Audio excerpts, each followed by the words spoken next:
नमस्कार, स्वागत है आप सभी का आपके अपने चैनल एनबीसी भारत पर। मैं हूं आपके साथ मयंक तिवारी। इस वक्त हमारे साथ स्वप्न मंजूषा सैल जी हैं, जिन्होंने समय समय पर समाज के लिए बहुत बेहतर किया, देश के लिए बहुत बेहतर किया। अगर इनके बारे में बात की जाए तो ये झारखंड की मूल निवासी हैं और इन्होंने विदेश में जो है कनाडा की बात की जाए, मॉरिशस की बात की जाए तो अलग अलग देशों में जो है भारत का परचम फहराया है। भारत के लिए तमाम मुद्दों पर काम किया है। न्यूज़ एंकर के तौर पर इन्होंने काम किया और लंबे समय तक कनाडा गवर्नमेंट के लिए काम किया। मैम, आपका बहुत बहुत स्वागत है एनबीसी भारत पर। बहुत। मैम, आपसे जानना चाहेंगे कि 28 साल आपने कनाडा में गुजारे, 28 साल का एक्सपीरियंस कैसा रहा? बहुत ज़बरदस्त रहा, बहुत बढ़िया। अभी तक मुझे ना कनेडियन गवर्नमेंट से शिकायत है, ना मुझे खुद से शिकायत है, ना मेरे परिवेश से। सब कुछ बहुत अच्छा रहा कनाडा में। हम लोग 1995 में गए थे जी। मैं अकेली गई थी और तब से अब तक का सफ़र बहुत अच्छा रहा। ऊपर वाले की कृपा से सब कुछ अच्छा रहा। तो मैं तो यही कहूँगी कि बहुत बढ़िया रहा। कनाडा में आपने किन महत्वपूर्ण जिम्मेदारियों का निर्वहन किया और वहाँ के लिए और साथ ही साथ में यहाँ के लिए आप क्या कुछ जो है साहित्यिक आदान प्रदान कर सकें? सबसे पहली बात तो है कि भारत मेरी जन्मभूमि है और कनाडा मेरी कर्म भूमि है। तो जो कुछ भी मैं यहाँ से सीख के गई थी, या आप ये कहें कि मैं एक छोटा सा भारत अपने साथ लेके गई थी, तो जो कुछ भी मैं आज हूँ वो भारत की ही देन है। और ये एज ए नागरिक, as a citizen, as a world citizen मेरा फ़र्ज़ बनता है कि मैं अपने संस्कारों को, अपने साहित्य को, अपनी संस्कृति को जहाँ तक हो सके, जहाँ तक मेरे पंख फैल सकते हैं वहाँ तक मैं उसे फैलाऊं। तो मैंने ईश्वर की दया से मुझे बहुत मौके मिले। सबसे पहले शुरुआत की मैंने भारत से। भारत में मैं एक सिंगर भी हूँ। तो टी सीरीज़ का नाम सुना होगा आपने। वो टी सीरीज़ में सबसे पहला मुझे मौका दिया गुलशन कुमार ने गाना गाने का, और उस वक्त मेरी कैसेट यहाँ निकली तो मेरा हौसला थोड़ा बढ़ा कि मैं गा सकती हूँ। उसके बाद मैं यहाँ से चली गई मॉरिशस। सबसे पहली जॉब मेरी थी वो इंदिरा गांधी ओपन यूनिवर्सिटी में थी। एज ए कंप्यूटर प्रोफेशनल मैंने वहाँ पे काम किया। बहुत कम उम्र थी मेरी, बहुत यंगेस्ट कंप्यूटर प्रोफेशनल आप कह सकते हैं। इंदिरा गांधी ओपन यूनिवर्सिटी में मैं थी। लोगों ने मुझे बहुत सराहा मेरे काम को और बहुत प्यार दिया। उसके बाद मैं चली गई मॉरिशस में एज ए टेलीविज़न प्रेजेंटर मैंने 3 साल काम किया। हमें वहाँ पे बुलाया गया था हिंदी को बढ़ावा देने के लिए, क्योंकि मॉरिशस में उस वक्त हिंदी डिक्लाइन में जा रही थी। तो वहाँ के प्रधानमंत्री ने सोचा कि हिंदी को बचाने का सबसे अच्छा तरीका है कि हम हिंदुस्तान से कुछ लोगों को लेके आएँ जो उसे बचा सकें। और लकीली मैं अपने आप को भाग्यशाली समझती हूँ कि मुझे उन्होंने चुना। तो वहाँ टेलीविज़न पे मैंने बहुत अच्छे प्रोग्राम्स किए, क्विज़ के प्रोग्राम्स किए, कुछ गीतों के प्रोग्राम्स किए, कुछ तीज त्यौहार के प्रोग्राम्स किए कि यहाँ पे भारत में किस तरह की संस्कृति निभाई जाती है, भारतीय संस्कृति को आगे बढ़ाने। जी बिल्कुल। और सबसे अच्छी बात क्या है कि मॉरिशस के लोग अभी तक अपनी संस्कृति को भूले नहीं हैं। उन्होंने उसे थाम के रखा है, बस थोड़ा सा आधुनिकता उसमें जोड़ दी है, या वहाँ का लोकल इन्फ्लुएंस उस संस्कृति में हो गया है। लेकिन हिंदी भाषा के लिए थोड़ा प्रॉब्लम है उनको। वो देवनागरी लिपि पढ़ लिख नहीं पाते हैं, अभी भी वो रोमन लिपि में लिखते हैं।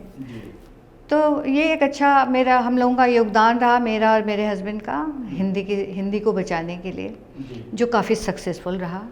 फिर मैं चली गई कनाडा में। उस वक्त मुझे याद है कि बहुत कुछ नहीं मिलता था। आप जैसे आप यहाँ पे भिंडी खाते हैं, परवल खाते हैं, वो सब वहाँ मिलता नहीं था। लेकिन उसी तरह से हिंदी गाने नहीं मिलते थे। तीज त्यौहार लोग नहीं मना पाते थे ठीक से। पता ही नहीं चलता था कि तीज कब आई और कब चली गई, होली कब आया कब चला गया। तो उन सब चीज़ों को लेकर हमने वहाँ पे रेडियो प्रोग्राम भी स्टार्ट किया। हमारा रेडियो प्रोग्राम बहुत पॉपुलर था। हम लोगों ने हर प्रतिदिन 2 घंटे 8 से 10 में प्रोग्राम करती थी और लोगों को बहुत एंटरटेनमेंट हुआ। लोग अपने देश को याद करते थे, गाने सुन के रोते थे। ट्रक ड्राइवर्स 300-400 किलोमीटर का सफ़र करते थे और मेरा रेडियो प्रोग्राम सुनते हुए आते थे, तो उनका फीडबैक काफ़ी अच्छा रहा। साथ ही साथ हम वहाँ की पॉपुलेशन जो है, इंडियन पॉपुलेशन को भी अपने प्रोग्राम में शामिल करते थे, फ़ोन के द्वारा उनसे बातें करते थे, उनकी समस्याएं समझते थे। मैं अपने रेडियो प्रोग्राम्स में हमारे मिनिस्टर्स को भी लेके आते थे, हमारे मेयर को लेके आते थे, जो सक्सेसफुल बिजनेसमैन थे उनको लेके आते थे, ताकि उनसे लोग सीख सकें कि क्या है, मतलब कैसे वो इतने सक्सेसफुल हुए। तो इस तरह की, इसलिए मुझे लगता है कि मैंने अपनी तरफ से अच्छा कंट्रीब्यूट किया। एक चीज़ और जानना चाहेंगे, आपने बतौर आरजे काम किया, बतौर टीवी एंकर काम किया, और साथ ही साथ में एक बात की जाए एक सिंगर के तौर पे, एक पोएट के तौर पे भी आपने काम किया। क्या कुछ मतलब एक पूरा जो है अगर देखा जाए तो इन सब का कॉकटेल किस तरह से आप इसे समझती हैं? क्योंकि कहीं न कहीं अलग अलग फील्ड्स में काम करना हमारे लिए एक बड़ा चैलेंजिंग हो जाता है। तो आपने अलग अलग क्षेत्रों में बेहतर तरीके से काम किया, बेहतर तरीके से अपनी जिम्मेदारियों को निभाया। किस तरह से देखती हैं आप? बतौर सिंगर के तौर पर हम आपसे जानना चाहेंगे, कुछ आपके उस ज़माने के गीत भी सुनना चाहेंगे आपसे, और समझना चाहेंगे कि किस तरह से आप परफॉर्म की थी उस टाइम पे, और वो सब चीज़ें किस तरह से समाज के लिए कितना बेहतर हुई। देखिए, ये तो मेरे पिताजी, उनका नाम श्री वीरेंद्र नाथ कुंवर था, अब वो नहीं रहे इस दुनिया में। वो मैथमेटिशियन थे, लेकिन बहुत अच्छे पोएट थे। तो आप ये कह सकते हैं कि ये मुझे वंशानुगत मिला है। मैं ना मेरे फादर से, मेरे पिताजी से मैंने वो लिया है। इसलिए पोएम लिखना मतलब मुझे अच्छा लगता है। वो एक मेरी पर्सनालिटी का एक हिस्सा है। दूसरा है सिंगिंग। वो तो पता नहीं कहाँ से आया, मुझे मालूम नहीं, लेकिन माँ अच्छा गाती थी, लेकिन कभी उसने परफॉर्म नहीं किया था। तो गा लेती थी मैं अच्छा, और इन्जॉय करती थी। विरासत के तौर पर जी, विरासत के तौर पे आप कह सकते हैं। और सबसे अच्छी बात क्या है ना, कि इन सारी चीज़ों में ईश्वर की कृपा है। ये जो भी मैं करती हूँ तो वो शायद मैं बहुत खुश होकर करती हूँ, इसलिए शायद लोगों को अच्छा लगता है और लोग पसंद करते हैं।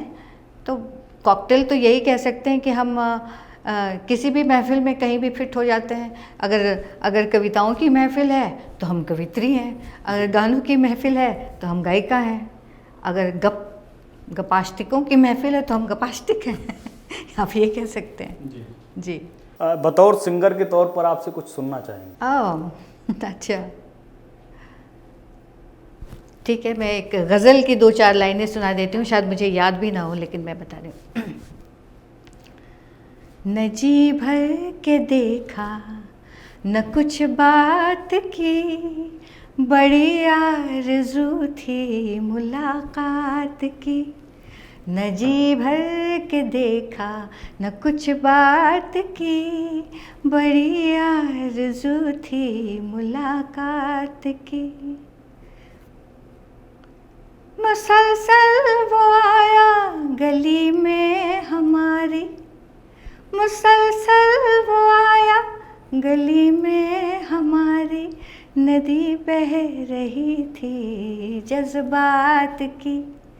मुसलसल वो आया गली में हमारी, नदी बह रही थी कि जज्बात की।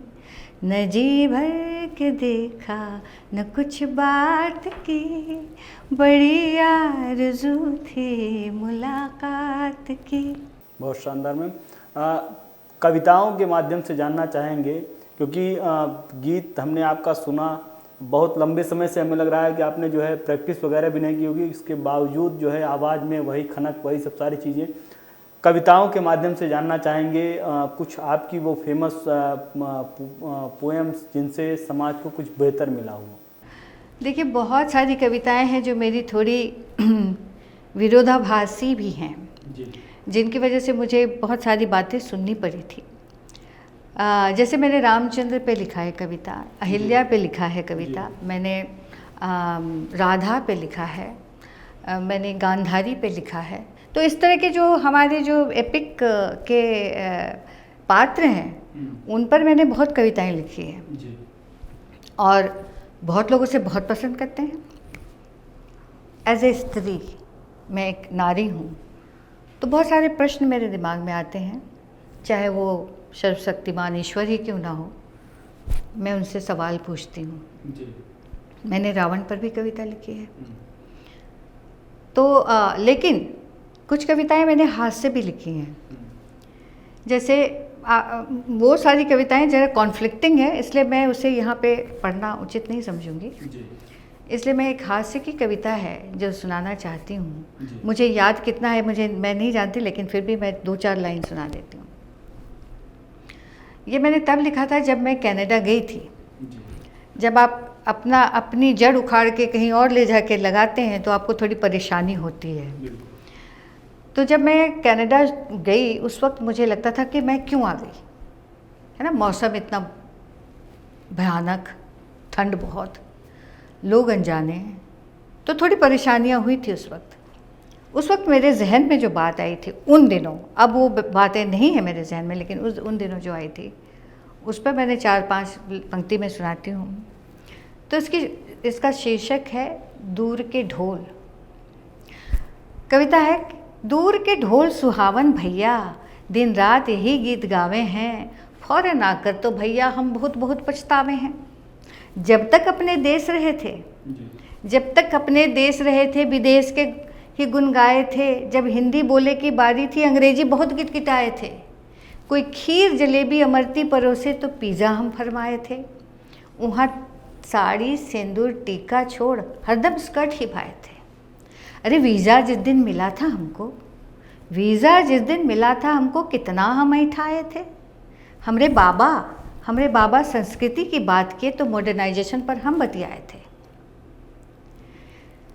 सब कुछ छोड़कर यहाँ आने को हम बहुत बहुत हड़बड़ाए थे।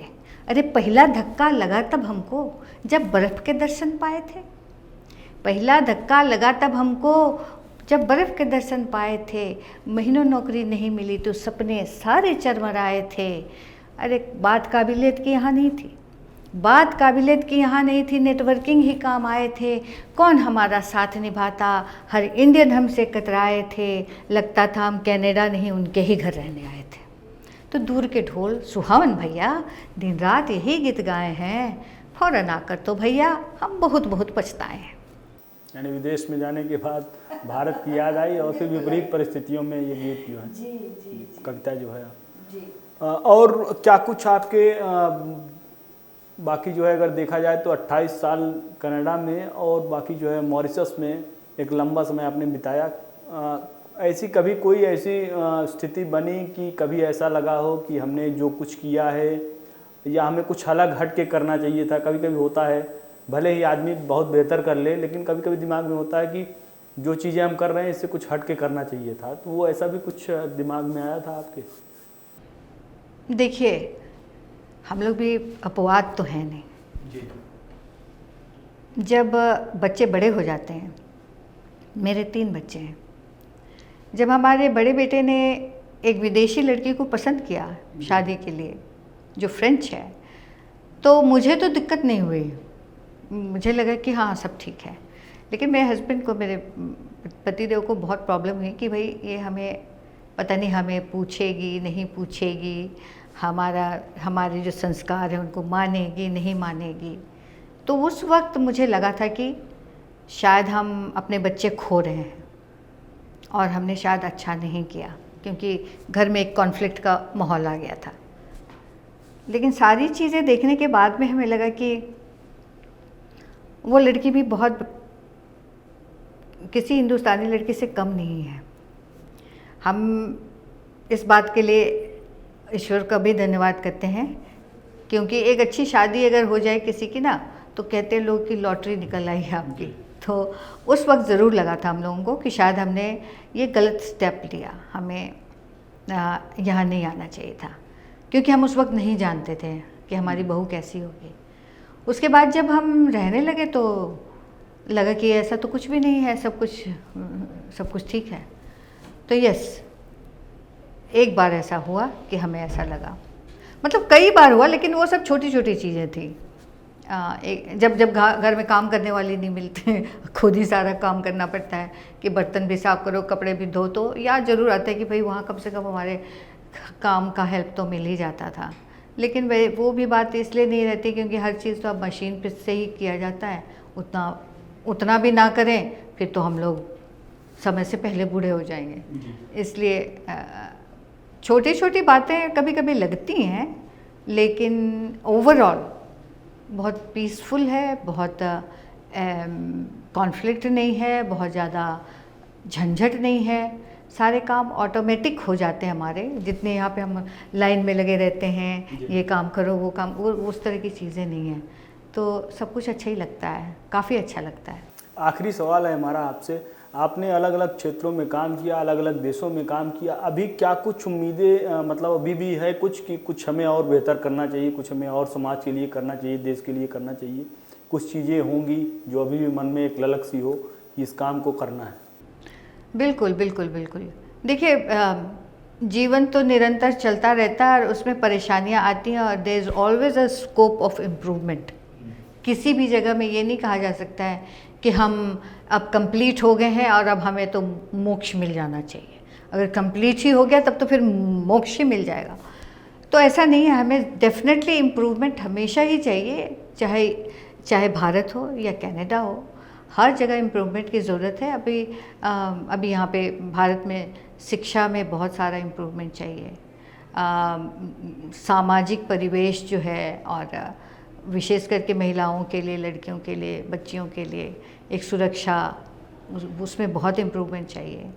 और बेरोज़गारी से हमें निकलना होगा, और मतलब लोगों में के बीच में जो एक असंतोष है, वो तो एनी टाइम उसमें तो इम्प्रूवमेंट चाहिए ही चाहिए। उसी तरह कनाडा में भी इम्प्रूवमेंट की ज़रूरत है। मतलब हम लोगों के यहाँ पे ये है कि सब कुछ इट इज़ टू परफेक्ट। होता क्या है कि हमारे यहाँ ना बिजली जाती है, ना पानी जाता है, ना कुछ भी होता है। तो वो सब एक तरह से अच्छी बात है कि वैसा कोई प्रॉब्लम नहीं है। आम जिंदगी में जो जो चीज़ों की ज़रूरत होती है उसकी वो सारे पूरे होते हैं। लेकिन कुछ दूसरे दायरे हैं जहाँ पर इम्प्रूवमेंट की ज़रूरत है, और वहाँ पर भी जैसे हम लोग जो बाहर से जाते हैं उन लोगों को और ज़्यादा सहयोग मिलना चाहिए, उनको और ज़्यादा समझने की ज़रूरत है। जैसे क्योंकि भारत इतना बड़ा है, हालांकि कनाडा भारत से 3 से 4 गुना बड़ा है, लेकिन यहाँ पर विविधता बहुत है। तो यहाँ अलग अलग जगहों से जो लोग जाते हैं तो उनकी परेशानियाँ अलग होती हैं। जैसे कोई पंजाब से आ रहा है तो उनकी परेशानी अलग तरह की परेशानी, उसी तरह से कोई बंगाल से आ रहा है तो उसकी परेशानी अलग तरह की परेशानी। तो अभी कनाडा इतना भी इक्विप्ड नहीं हुआ है कि वो हर किसी की परेशानी समझ सके। और सिर्फ कनाडा में भारत से ही तो नहीं जा रहे लोग, वहाँ वियतनाम से भी आ रहे हैं, वहाँ चाइना से भी आ रहे हैं, वहाँ जापान से भी आ रहे हैं, वहाँ ऑस्ट्रेलिया से भी आ रहे हैं। तो उन लोगों का उन सब के साथ सामंजस्य बना के रखने में थोड़ी और मेहनत करनी पड़ेगी कनेडियन गवर्नमेंट को। NBC भारत को अपना कीमती समय देने के लिए आपको बहुत बहुत आभार। बहुत धन्यवाद आप सबका, थैंक यू। तो ये थी हमारे साथ स्वप्न मंजूषा सैल जी, जिन्होंने कनाडा में, मॉरिशस में, अलग अलग जगहों पर, विदेश में, अलग अलग देशों में इन्होंने देश के लिए, समाज के लिए बेहतर काम किया। बतौर न्यूज़ एंकर, बतौर सिंगर, पोएट, इन्होंने जो है अलग अलग क्षेत्रों में अपना साहित्यिक योगदान दिया, जिसके चलते देश को, समाज को इनके ऊपर गर्व है। देश दुनिया की तमाम बड़ी खबरों के लिए जुड़ रही है हमारे साथ। देखते रहिए NBC भारत।